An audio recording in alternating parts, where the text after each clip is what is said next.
tasbih nggak boleh, tapi itu ada waktunya sendiri. Tasbih ngapain? Cari pahala. Baca Al-Quran ngapain? Cari pahala. Sedangkan kamu duduk di majelis ilmu, la tamassu qalaman wa la taktubu harfan khairun laka min itqi alfi raqabah. Kata Nabi dalam satu hadis ke Sayyidina Abdullah bin Mas'ud, kamu duduk di majelis ilmu, mendengar saja tanpa megang pena, nggak nulis, nggak nyatat, cuma dengar saja, pahalanya lebih besar daripada membebaskan seribu budak. Dalam riwayat yang lain lebih afdal daripada min alfi rakaatin tatawuan, daripada 1000 rakaat salat sunnah. Oke. Alhamdulillah kita masih berada di bulan suci Ramadan. Sepertiga pertama sudah hampir lewat. Mudah-mudahan kita bisa semakin semangat di hari kedepannya. Puasa ini luar biasa. Kata Nabi, as-siyamu junnatun minan nar ka junnati ahadkum minal kitab. Puasa itu tameng dari neraka sebagaimana tameng kalian dari peperangan. Yakni puasa kita bisa melindungi kita dari neraka. Siapa yang puasa, insya Allah tidak nggak masuk neraka, nggak kesentuh api neraka, kecipratan saja tidak dari api neraka. Amin ya rabbal alamin. Sehingga puasa kita di bulan Ramadan bisa memasukkan kita ke surga, membebaskan kita dari api neraka. Bahkan dalam satu hadis qudsi Allah Subhanahu wa taala berfirman, kullu amal ibni Adam, setiap amalan daripada manusia itu bi asyri amsalha ila 700 dhifin illa shiyam fa innahu li wa ana ajzibi. Semua amalan manusia itu pahalanya dikali lipatkan 10 kali lipat sampai maksimal 700 kali lipat, kecuali puasa, maka itu urusan saya, kata Allah. Maksudnya apa?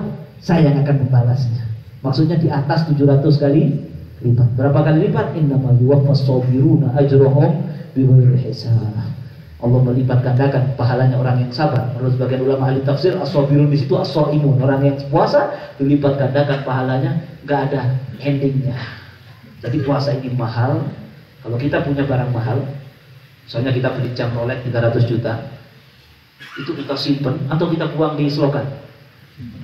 Simpan. Kalau ada orang beli jam Rolex 300 juta dibuang di selokan, iya kan? Orang begini namanya.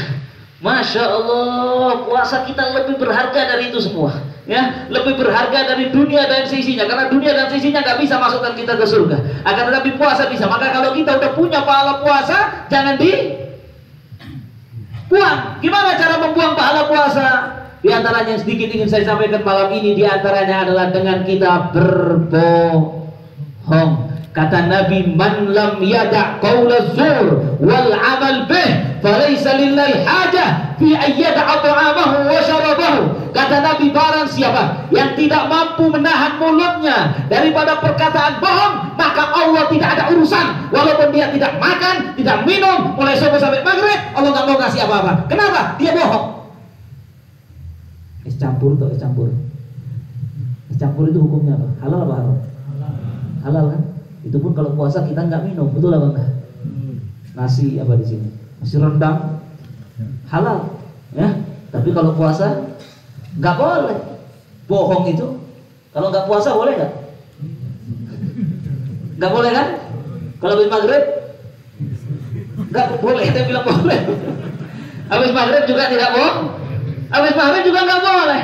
Maka bagaimana kita berpuasa dari yang dihalalkan Allah, tetapi kita tidak bisa menahan dari yang diharamkan Allah. Jadi jangan dibuang puasa kita yang mahal, jangan sampai hilang begitu saja dengan kita berbohong. Nabi tadi bersabda, as-siyamu junnatun minan nar ka junnati ahadukum minal qital ma lam yakhriha bi kadhibin aw ghibatin. Kata Nabi, selama puasa itu tamengnya tidak bocor, tidak bolong. Apa yang membuat bocor? Bi kadhibin, bohong, dan ghibah, mengumpat. Yang kita bahas malam ini bohong.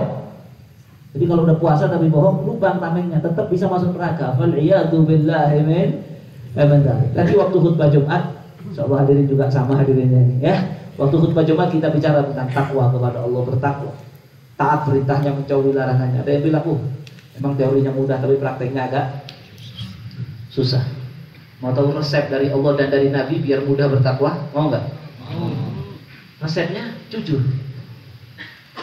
Kalian jujur, pasti jadi bertakwa. Nggak jujur, nggak cari wong Jawa beladus namanya,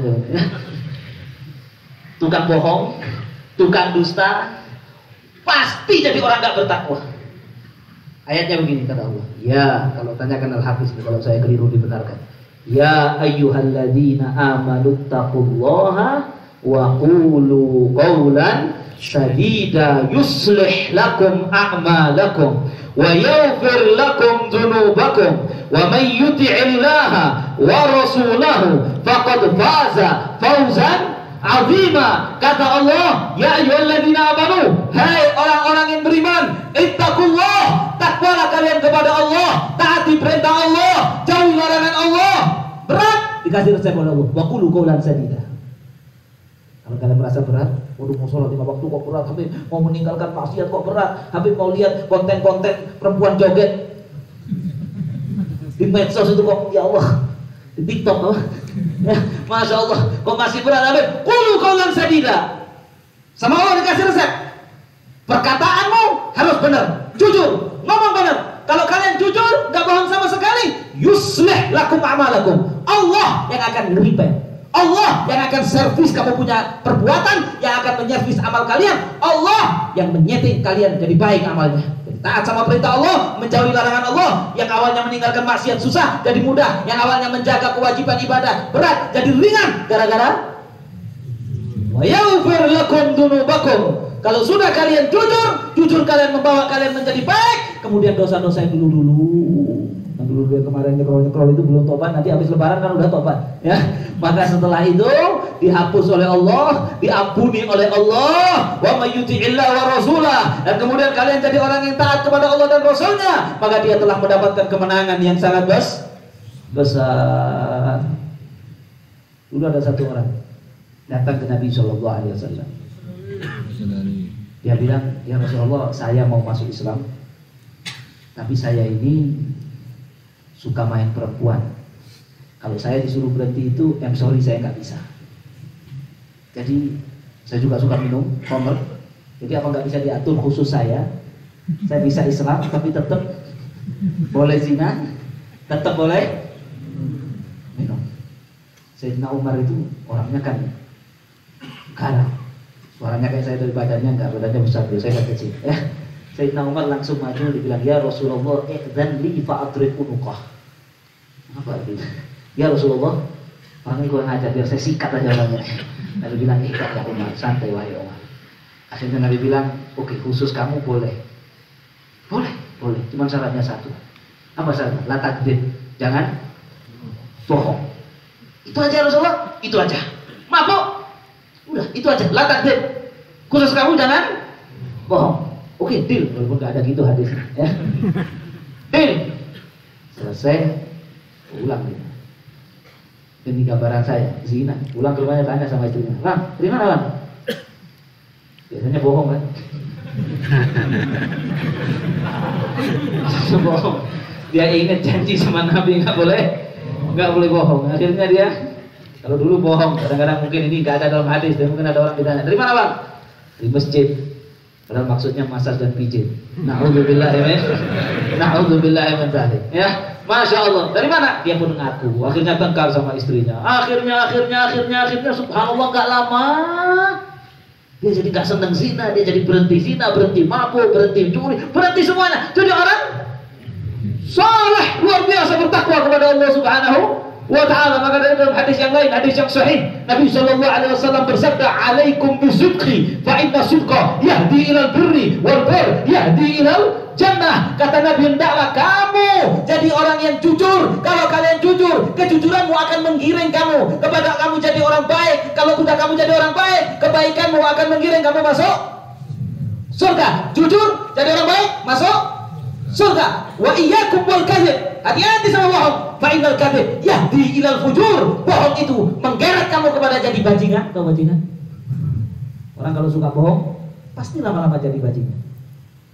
Habib, ada orang suka bohong tapi jadi pengurus masjid, yaitu nyuri kota amal nanti lama-lama. Jadi bajingannya masjid. Ya. Na'udzubillah min dzalik. Habib, ada orang itu suka bohong tapi dia aktif majelis, dia jadi bajingannya majelis. Sudah Nabi kalau sudah berbicara nggak boleh dulu. Orang kalau suka bohong lama-lama jadi bajingan. Wal fujur yahdi ilan nar. Kebajinganan itu akan menggiring dia ke neraka.